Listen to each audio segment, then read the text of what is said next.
Let's get into it, my friends. Your boy's back. I got the fresh cut. Just got out of the shower looking like a milli straight cash homie. All seriousness, long overdue. I knew I needed it. I've known I needed it for a while now. Over the last 2 years. First time I've ever grown out my hair. First time ever trying the lettuce thing. Didn't play hockey. Played baseball, which I guess is a bit of a long hair sport. Never grew it out. COVID hits. No barbers. Fuck it. Let's try this thing out one time. At least once in my life, I got to see what I look like with long hair. Didn't mind it. I felt like the longer it grew, I would cut it at like the 4th of July and then Christmas. So get 2 cuts a year.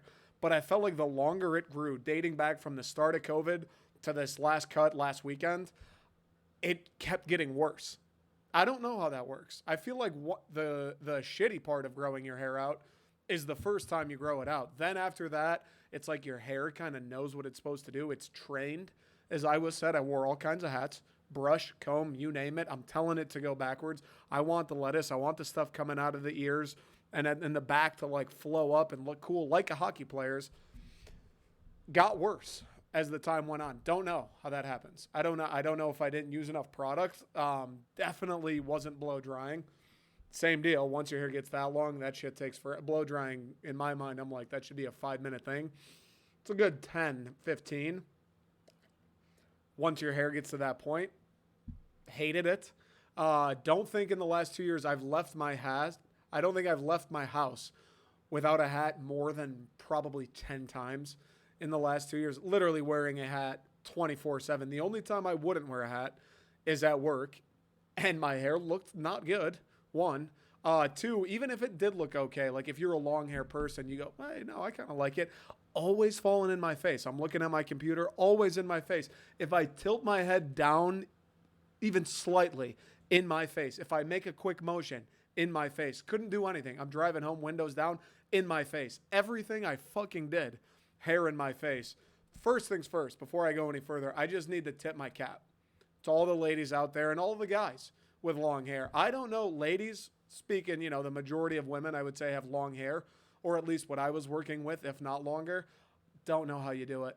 Don't know how you put up with it. I know you do the ponytails and other things to keep it back, but dude, I don't know how you do it. It was taking a toll on me mentally. I feel like I'm pretty good mentally, unless I'm brutally hungover or like something terrible happens to me. Knock on wood. I've been pretty fortunate in my life. Haven't had a ton of like you're about to receive horrible news moments.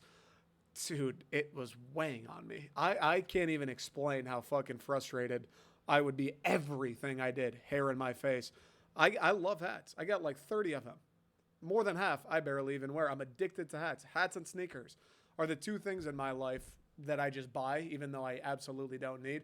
Couldn't care less about furniture. Going on vacations is cool. We're not counting getting food and going out. Obviously, I'm going to spend money on that. But like materialism, things, I own 4. I own a TV. I have a couch. I have a coffee table. I got a TV stand and a lamp.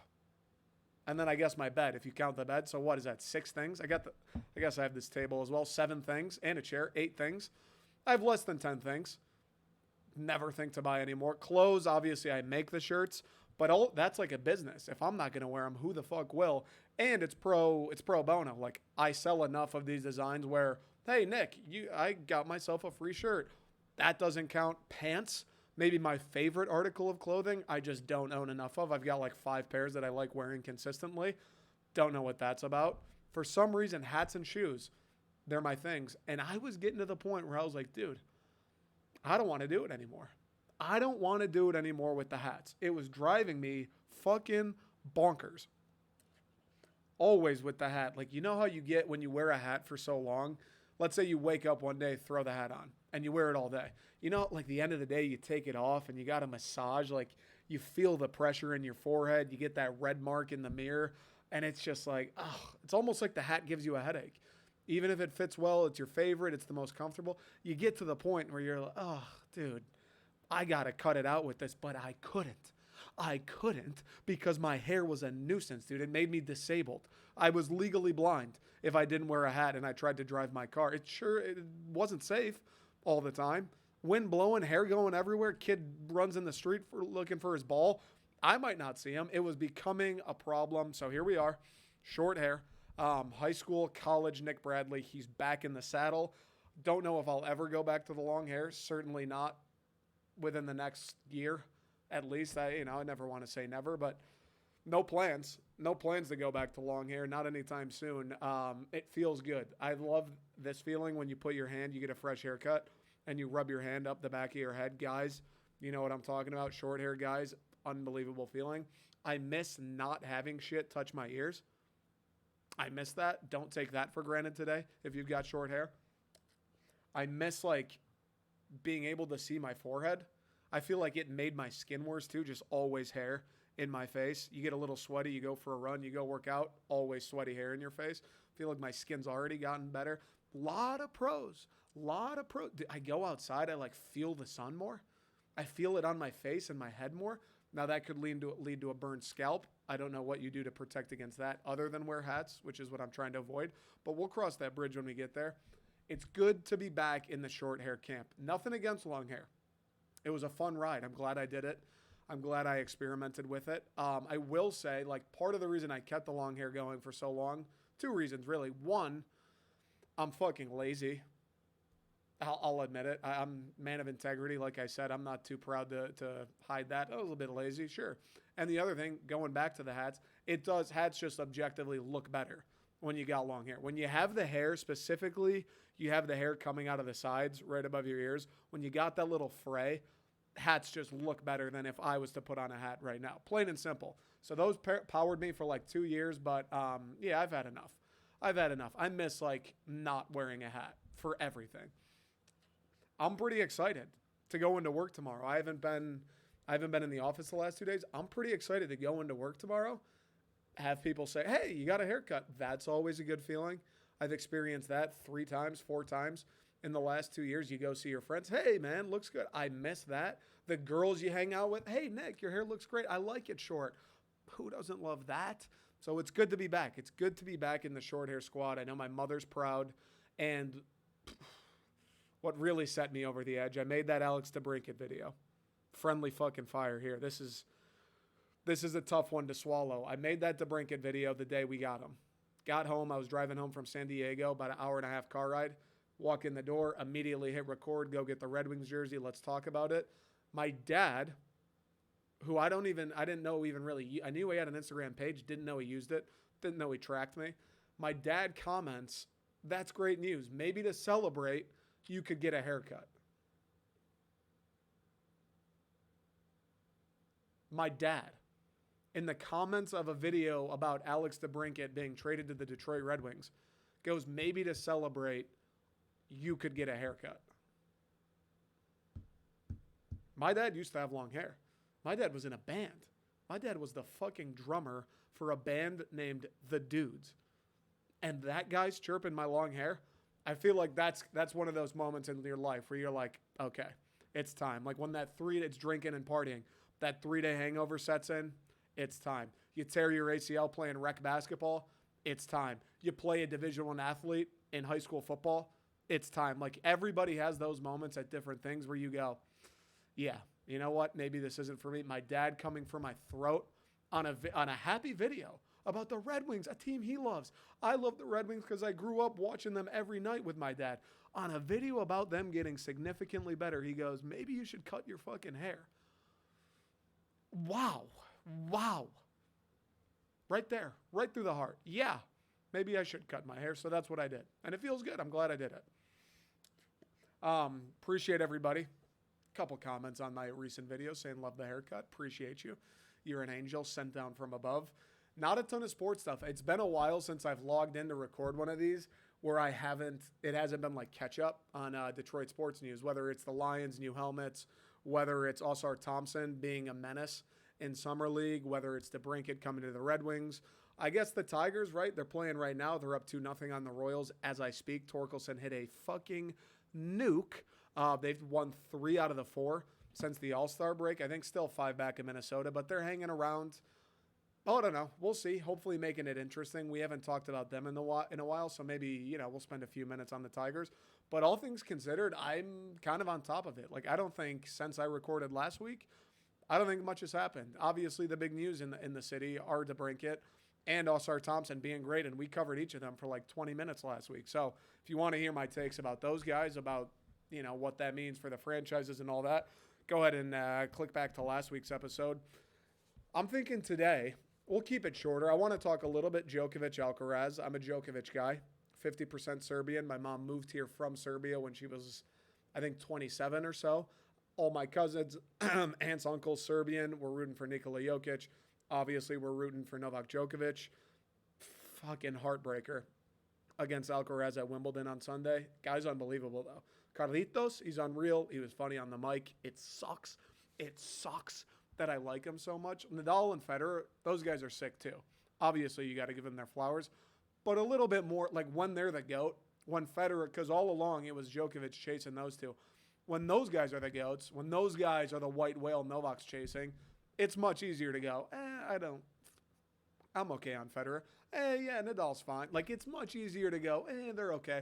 When it's a 20-year-old prodigy and he plays the style that he plays, Carlos Alcaraz, unless he's playing Novak Djokovic, may never lose a match for the rest of his life. Unless he's injured, like, he may never, ever again lose a match unless he hits a ball at the umpire and gets DQ'd. I don't know how. I don't know who not named Novak can give that guy a competition. He is unreal, dude. The drop shot, he hits drop shots like from the baseline. He's in a dead sprint, side to side, gets it on his backhand and hits a passing shot, laser beam. I don't know how he puts the power on some of these shots. Carlos 5 feet behind the baseline. Novak plays a drop. This guy's shot out of a cannon. Gets there, somehow wins the point. Like, he had multiple points Sunday. Now, granted, I think the match started at like 6 a.m. Sunday, Pacific time. Hit the town Saturday night, so I didn't see every set. I turned it on in the fourth. Some of the points, I didn't see the second set tiebreaker, which, looking at the box score, that seems to be, Djokovic wins that. I don't know if Carlitos is winning his first Wimbledon, but Carlitos did win it, and he won Wimbledon. Some of the points Carlos won against Novak were points that, like, that's why Novak's great. Just a wall, never making errors, getting to every ball, even though it's maybe not the most lethal shot, keeping it in play until the other guy fucks up. It's like Carlos Alcaraz took what Novak Djokovic does best and did it to him. Novak's serve wasn't on, as it usually is. Novak, like I said, was doing kind of the things that he forces other guys to do, hitting shots out, hitting them into the net, getting into his own head. Maybe because Carlos is so good defensively, Carlos hits so many different shots, maybe pressing a little bit much on some of his shots, trying to make too much happen and then leading to those unforced errors. But man, Carlos, that dude is fucking sweet. This is only the second time I've ever watched him. I watched the match that they played at the French a month ago or so when I don't know if Carlos withdrew or just got beaten in straight set. I think he just ended up getting beaten. But through the second set, he like pulled the muscle or was cramping or something. And then Djokovic steamrolled it. It wasn't a real match. But that was the first time I played him. And when Carlos was full strength, pre-cramps, I think Novak took the first. Well, he did. He won it straight. But I remember going, oh, this guy's not that great. I thought clay was his surface. Oh, he's good, but he's no problem for Novak. Watching him at Wimbledon Sunday, I get it. I understand. Like I said, I don't know when Novak Djokovic retires, even before he retires. I don't know who not named Novak will ever beat this guy. Like, I literally do not know how he will ever lose a match. I watched Alcaraz in the semis, I think it was Medvedev. Guy didn't look like he belonged on the same court as him. You watch Djokovic against any other competitor, Rune, Hurkacz or whatever that other guy's name, Sinner. You watch Djokovic against all the other top 10, top 15 players. They don't look like they belong on the same court as him. This Alcaraz is the only guy that gives him trouble on the tour right now. And Carlos beat him. Carlos, this guy, I know Djokovic is at 24. And it's like when he did that, holy shit, I can't believe it. He's still going full steam. I mean, he's still won 2 of the 3 Grand Slams this year. U.S. Open will come up in another month and a half or so. He could win 3 out of the 4. There'll be next season and hopefully more after that. But right now, it's like Djokovic, Nadal, Federer, all these guys up in the 20s going, That's an incredible number. I don't know who's going to beat that. Federer's done. Nadal's out with an injury right now. I think he plans to come back next season. I don't know. And if he does, who knows what it'll look like. Novak, he's still going strong. He obviously gave Carlos one hell of a match. I think he'll be right there. I wouldn't be surprised if the final is the exact same. At the U.S., I think Novak will be there at the Australian, at the French, at Wimbledon, and at the U.S. next season, and probably the season after that. Doesn't look like there's any signs of him stopping, barring an injury. But Carlos Alcaraz, this guy, once Novak hangs it up, because Novak's 36, I think Carlos is 20. Once Novak hangs it up, I don't know, like there is no Federer and Nadal for Carlos that I know of. I know it's like Tsitsipas and Rune and Casper Ruud. Like this is the next generation. Those guys play Djokovic. Those guys play Carlos. And it's who let these guys on the court? How'd they sneak in here? Did they steal the fucking key from the groundskeeper? How were they? I think it was Casper Ruud that Djokovic beat in the French final. That match was a joke. The match was an absolute joke. Casper Ruud is supposed to be like one of the running men for the next generation along with Alcaraz. I don't see it. I don't know. Unless Alcaraz gets hurt or is missing for whatever reason, I don't know how anybody stops this guy. I really don't. Unless these dudes are late bloomers and at the age of 26 turn in to the Djokovic's and Nadals and Federers of the world. I don't know how Carlos Alcaraz doesn't dominate tennis for at least the next 10 straight years. I don't know. It genuinely feels to me, or it felt to me watching that match Sunday, that unless Novak Djokovic is the guy across the net from him, like Alcaraz will never even drop a set, let alone a match. Unbelievable, though. That kid is... It was cool to watch, I will say, because being the Djokovic guy that I am, everyone, Alcaraz, and I'm sitting there going, whatever, dude. This guy smoked him at the French. Oh, he had a cramp. He fucking smoked him at the French. This guy's won 2 of the 2 slams this year. He's 36. He's still doing it. Nobody on the tour stands a chance. Nobody in any of these matches poses a threat to Novak. All right, Carlos. I'll believe it when I see it. I fucking saw it. I've never seen a tennis player move like that. And the best part of Wimbledon is now my social media, my Instagram, my Twitter. Half of it's just tennis. I'm seeing Carlos Alcaraz highlights pop up from last year, from 2 years ago, playing Nadal at Indian Wells, playing Djokovic at different tournaments. And I'm going, oh, this guy is fucking insane. This guy, some of the clips, I'm like, what? It doesn't even make sense. Forget winning the point. It doesn't make sense how he's hitting some of these shots. Oh, which makes it even more confusing. Like, how has he lost matches? Why wasn't he in the Australian final? Why wasn't? I guess he cramped, but like, how the fuck did he cramp? How the hell did he cramp? This guy's a superhuman. How has he only won the U.S. Open last year? Like, what about the other 3 slams? How has he ever lost to anybody? I don't think Djokovic has played him that many times that he could have lost that many matches. It's fucking insane what that guy does on a tennis court. And credit to him.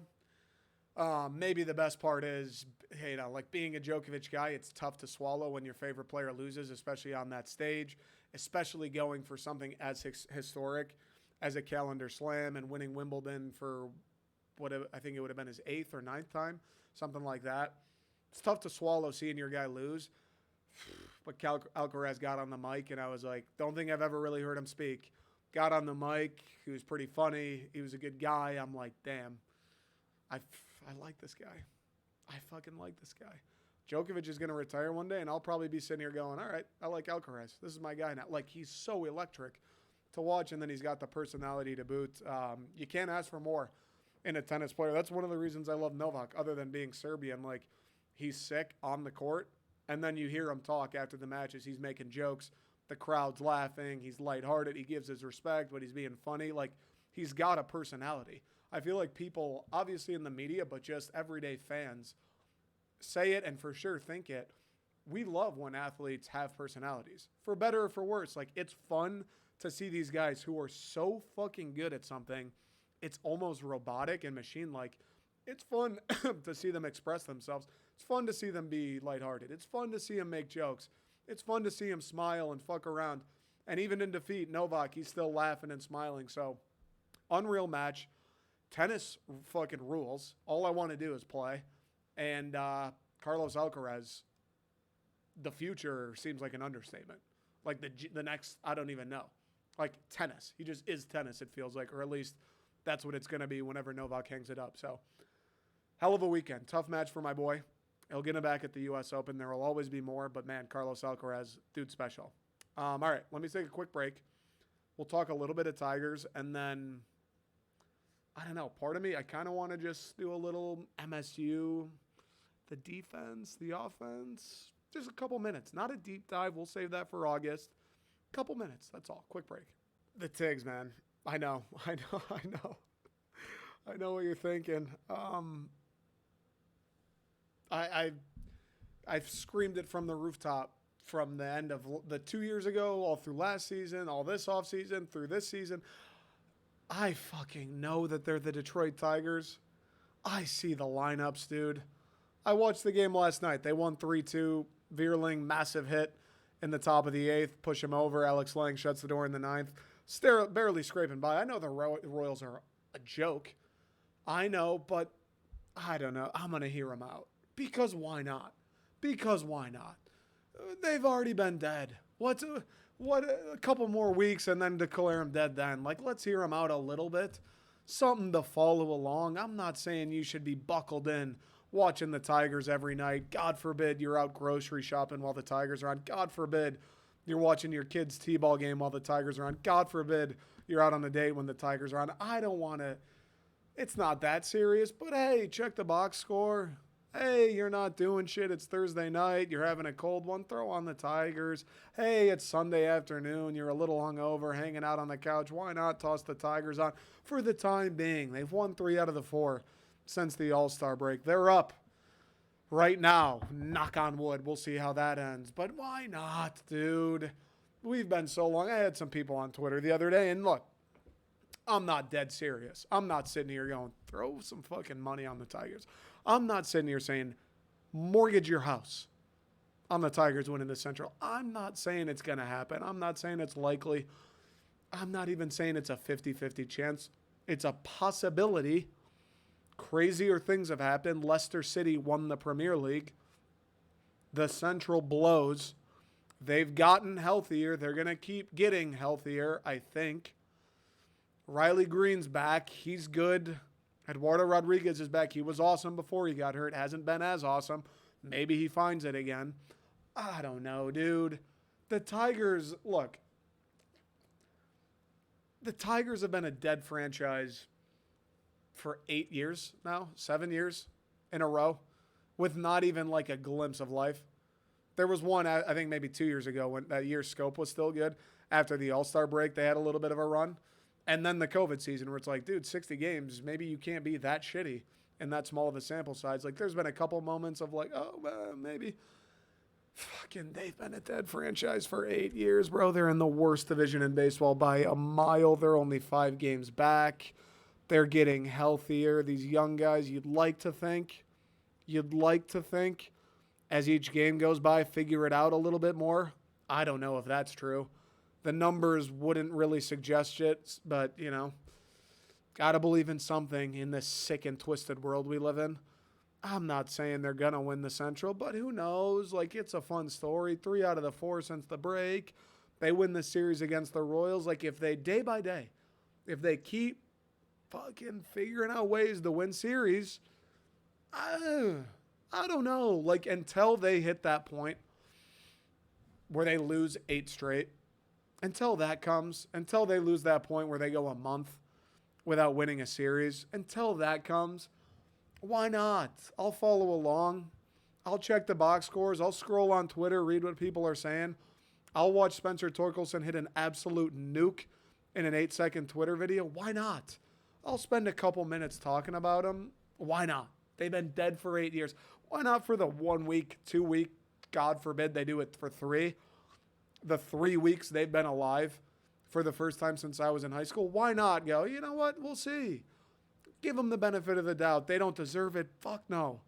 Fuck no, they don't deserve the benefit of the doubt. They don't even deserve the doubt. But I don't know. It's summer. It's July. There's not shit else happening. Football's still far off. I'm not going to sit down and watch other teams play baseball. I live in SoCal. The Padres stink. The Angels stink. I go to some games. I watch Shohei. That's cool, but I don't care about the Angels. I'd like to see them be successful just because I want them to keep Shohei, just so when I go to a game on a Friday, I can see the greatest player to ever live throw and hit 3 home runs. That's pretty much all my baseball rooting interest. Why not give the all right, we'll see. If for nothing else, hey, we could build a little momentum for next year. We got a few guys, Riley Green, Spencer Torkelson, Matt Vierling, Kerry Carpenter. We got a couple bats, couple guys who can smack it around on occasion. Do they do it consistently? Nope. Every once in a while, though, they'll hit one out. Right? Every once in a while, they'll score 3 in the top of the 8th and win the game. Right? Riley Green's cool. He does good stuff. He's good at the outfield and he's good at hitting. Like, that's fun. Why not? I understand the people who are like, don't get your hopes up. I'm not getting my hopes up. I'm getting my, I guess I'll follow along up. That's what I'm getting up.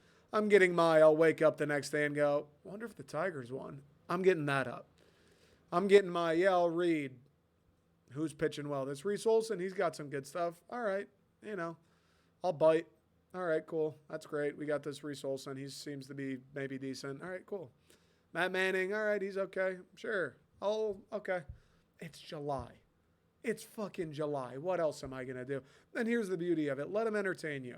Let him be a storyline. Let him be something a little interesting through the rest of the month and then maybe through August. And then next thing you know, when that 8-game losing streak does hit, when they go all of August without winning a series, then it'll be football season. Then you got Michigan, you got Michigan State, we got the Lions on their Super Bowl march. But until then, why not give the Tigers just one of your eyes, just a little bit of, oh, they won. Text your buddy, Tigers won tonight. Text your dad, Torkelson hit a home run. Just a little something to be kind of connected. Just, out of curiosity, that's where I'm at with the Tigers. Because why not? It's been 8 fucking years. They're still in it. By the grace of God, they're still in it. Yeah, I'll follow along a little bit. Yeah, I'll see what they do. It's 2-2 now. The Royals tied it up. It's a long game. Bottom of the 4th. Plenty of time to go. Maybe they'll win. The Royals are 27-68 for the love of fucking God. If they can win games like this, win a series like this, all right, I'll hear them out. Minnesota's not doing anything to kill our hopes. Minnesota's not playing any baseball where it's like, oh shit, we'll never catch them. Cleveland, they're no good. The White Sox are the worst. Like, this is as excited as I can get for this version of the Detroit Tigers. This is as exciting and as all in as I can get for the Detroit Tigers since those 2013, 2014, 2015 teams. This is it. This is the apex. Why not? Okay. Last thing. Like I said, not a whole lot going on. All-Star being sick, the Brinkets are Red Wing. We already talked about it. Not a whole lot going on. We truly are in the dog days, which is maybe a little bit why it's like, hey, let's talk about the Tigers, even though, I mean, like, what am I going to do? There's nothing to talk about. I've said it before. I'll say it again. Like, Chris Castellani, the local stations where you got to talk about the Tigers, I don't know what they talk. They don't hit. That's it. End of story. Bullpen's pretty good. The starting pitching's fine. Nobody hits. Riley Green can hit. Kerry Carpenter, he's fine. Nobody else hits. That's why they lose. When they lose, that's why they lose, because they score 0 runs. They score 1 run. They score 2 runs. That's why they lose baseball games.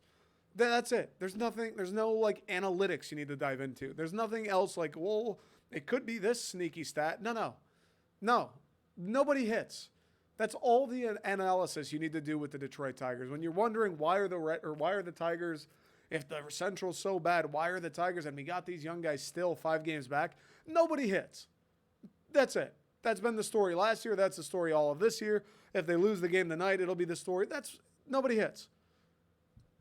There it is. That's it. So there's nothing else. Like, what am I going to dive into? Like, we got to find better play from this guy? No shit. We got to find better play from, like, everyone except for 3 guys. 2, really. That's diving into the Tigers. Okay.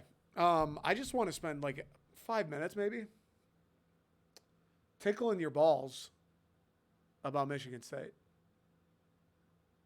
I don't know. I don't know if they're going to be good. Probably wouldn't bet on it. And by good, I mean 8-5 or better. Probably wouldn't bet on it. 8-4 and better. Wouldn't bet on it. Vegas certainly is not. Statistics, history, odds, the roster, the schedule for sure would suggest they won't be 8-4 or better. But here's my thing with MSU this year. Like, we know we were bad last year, 5-7. We were really bad. Every time we lost the game, we lost by 1,000. We were really bad. We were getting dominated, not losing, dominated by teams like Minnesota. Like, when Ohio State dominates us, I go, yeah, par for the course. When that Michigan team dominates us, I go, yeah, well, to be expected. We're getting dominated at home by Minnesota. We were fucking bad. So what I'm about to say, you got to keep that in context. But here would be my one bastion of hope for MSU football. Like, if you want to point at one reason why the over-win total will hit, I think it's 5.5. I think it's 5.5.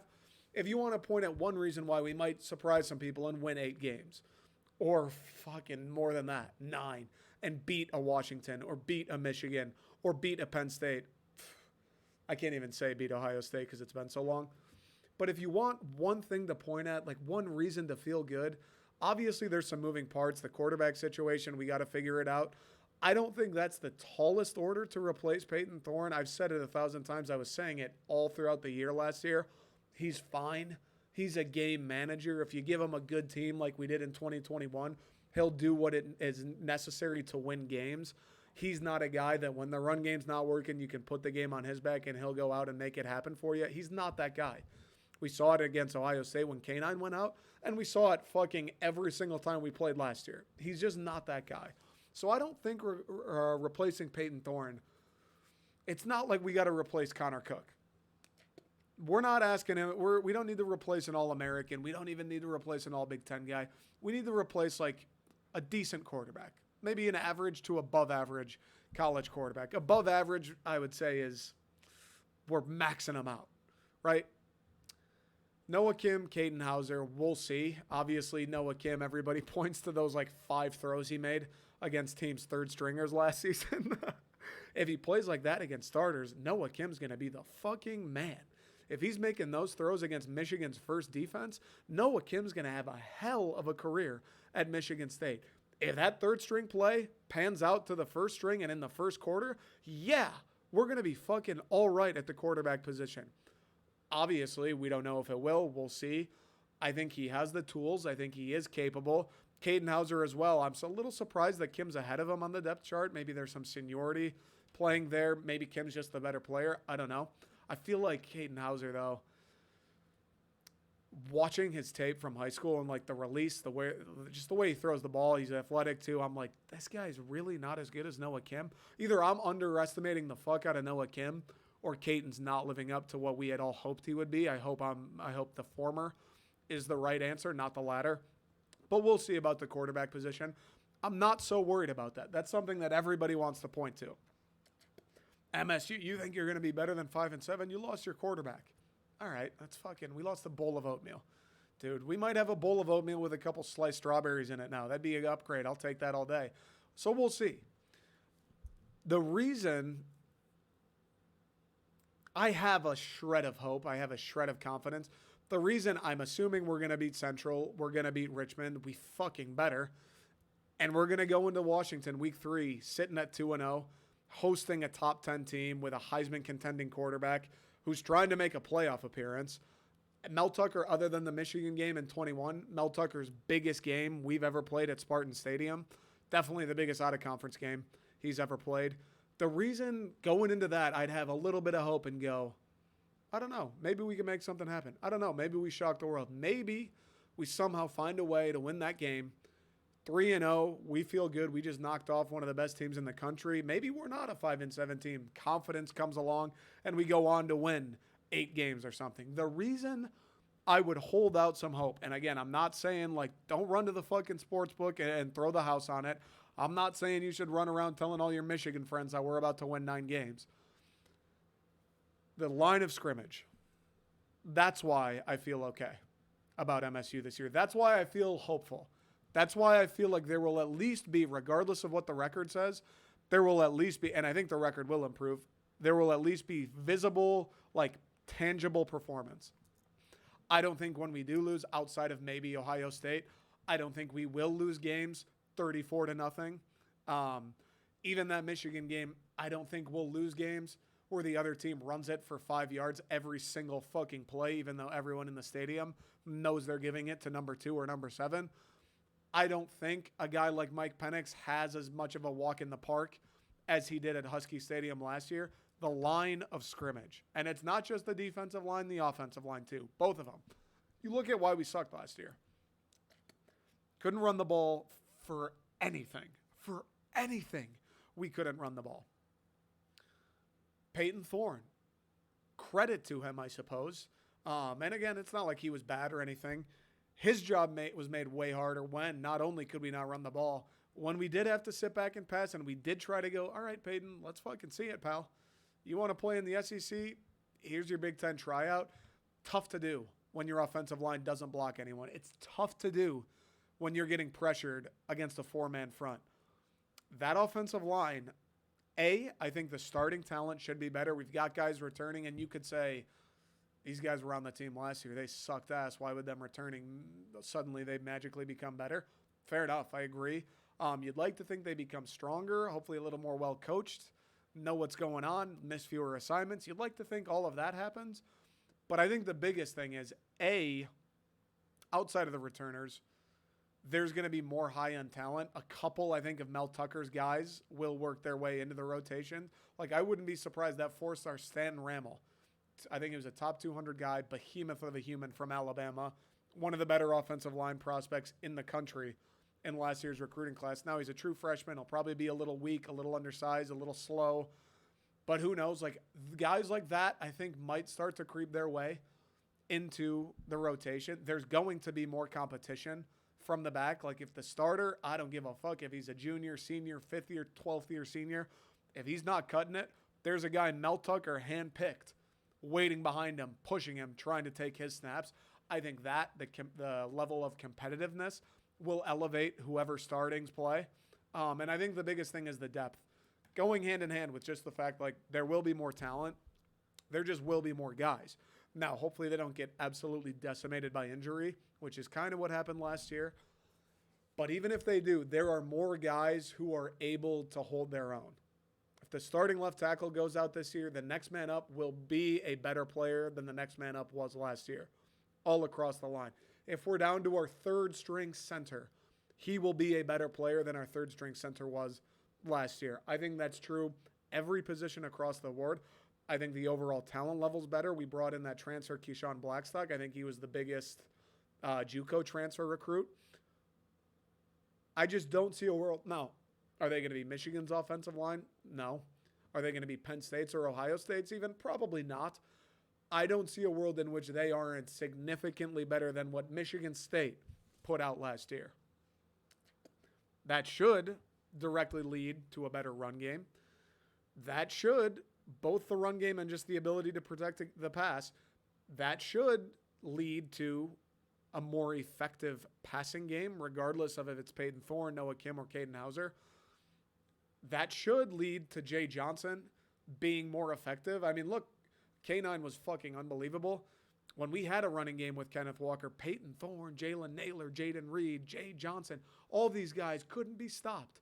Jay Johnson was a genius. When we had the run game, when you could just turn around and give it off for 5 yards at a moment's notice, when that worked, when the play action became scary for defenses, Jay Johnson was a hell of a lot better at his job. I think the offensive line, I don't see a world in which the offensive line isn't considerably better, especially in the department of depth. People get hurt. The next man up will be closer to that starting level. And when your offensive line is good, when your offensive line is at a higher level of play, it's impossible. It's impossible for the rest of the offense to not get better. It's impossible. If you've got a better run game, I don't give a fuck who runs the football for you. Unless it's Kenneth Walker, it doesn't really matter. Unless it's a top 3, top 5 guy in the country, it probably matters a lot more whether or not your offensive line moves guys rather than how many guys your tailback can make miss. If the offensive line's better, the run game should be better. If the run game's better, the play action's better. If the play action's better, the quarterback play will be better. If the offensive line pass protection's better, the quarterback play will be better. The wide receivers will look better. Everything stems from the line of scrimmage. Football's a simple game in that. If you don't win at the line, it doesn't matter. Look at Ohio State and Michigan the last 2 years. I've said it before and after both of those games. Ohio State's got the nastiest wideouts in the country. C.J. Stroud was just a top 10 pick. How are they losing those games? It's because they get fucking abused at the line of scrimmage. Ohio State, top 3 class. Brought in this Jim Knowles or whatever the defensive coordinators was. How did they give up 45 to Michigan? MSU held those guys to 29 because they got abused at the line of scrimmage. If you lose the line of scrimmage, it's fucking tough to win games. Look at Minnesota, bro. Look at that game last year. We didn't lose that game because Minnesota has this many great athletes. We didn't lose that game because PJ Fleck's a genius and Mel Tucker's an idiot. We lost that game because they fucking beat our ass at the line on both sides of the ball. Plain and simple. The offensive line's going to be better. I don't know if it'll be good. I don't know if it'll be even Penn State level. I don't know where they'll stack up as far as the Big Ten's concerned, but I do know they will be better than what MSU put out last year. And if that's the case, it's going to be very, very difficult for that offense to not take a step forward. I don't think they're going to be great. I don't think they'll be Michigan or Ohio State's or Penn State's O-line. But I do think they'll be close to the Penn State tier. I do think they'll kind of brush up against it. I do think they'll at least have a chance to be that. And if that is the case, Noah Kim's life becomes easier. These new wideouts, Antonio Gates, Tyrell Henry, Jerron Glover, whoever we need to step up and fill in for guys like Keon Coleman, their lives become easier. If the O-line's good, it's tough to be bad at offense. And the same shit for the defensive line. Now, here's the difference about the defense. Forget just getting better. Forget improving on what MSU put out last year. I think MSU's defensive line should just flat out be good. I think MSU's front seven should just flat out be good. Michigan, they probably got the best in the conference. Ohio State, we'll see. They, probably second best. Penn State, probably third best. I think Michigan State should, no excuses, be that fourth team, if not better. I think Michigan State's front seven this year, regardless of the Big Ten rankings, regardless of improving, should flat out just be good at worst. You look at all of the talent Mel Tucker has brought in at the defensive line, and again, a lot of these guys are freshmen. A lot of these guys are sophomores. Maybe they're not quite there yet in the strength department or the athleticism or whatever, but they are still there. They're going to push whoever is starting to be better. They're going to give better looks in practice. They're going to be a higher level of competition if the starting defensive end goes out. Guy like Chris Bogle is coming back, who was a monster for the first couple games before he went out. Transfers, 4-star Ken Talley from Penn State. Bringing in the I can't remember his name, the tackle from Florida State, Tunmise Adelaide, top 50 or 60 player in the country from A&M. We brought in guys in the transfer portal that should day one be good. Should day one form a good defensive line. And then you look at the talent behind them. Those are guys who it's hey, maybe they could push the start on some of these Big Ten teams. And if someone gets hurt, someone goes out, the next man up, they should be quality too. I think for too deep at the front four, they should be a good unit. Regardless of improvement, they should be good.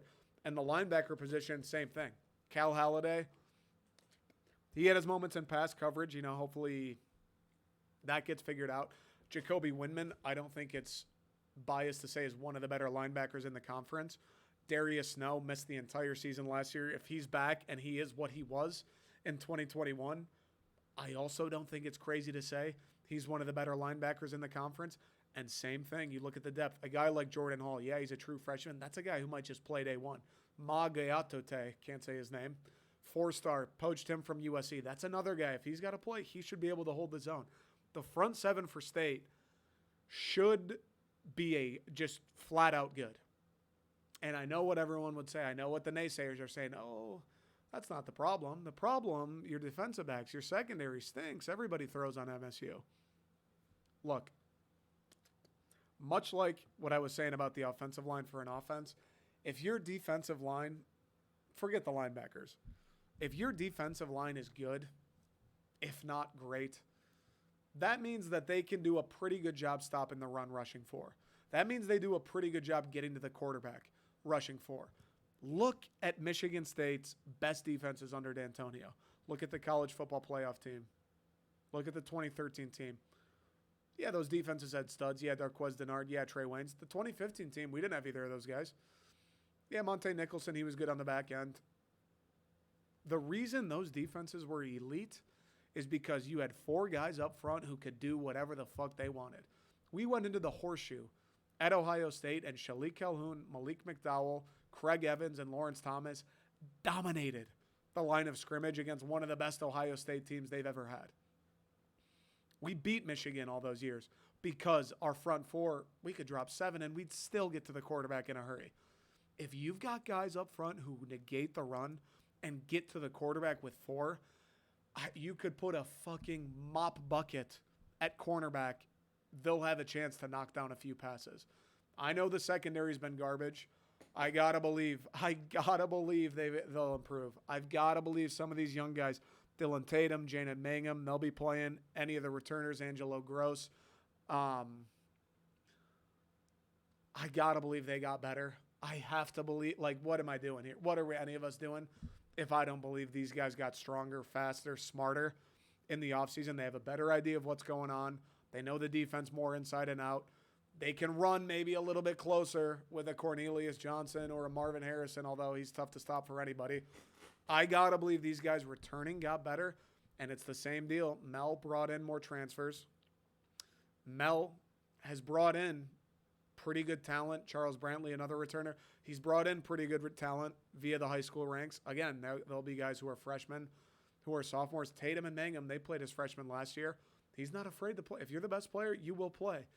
I got to believe, regardless of the front 4, front 7, those guys just have to get better.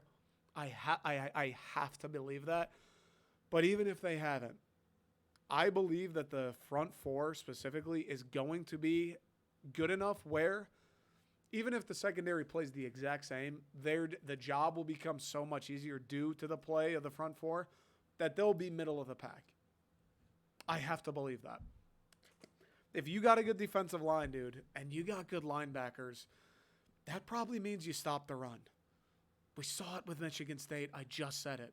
If you're an offense and you can't run the ball, it's way fucking harder to throw it. And when you do throw it, if the other team can rush 4 and get to your quarterback, that shit is tough.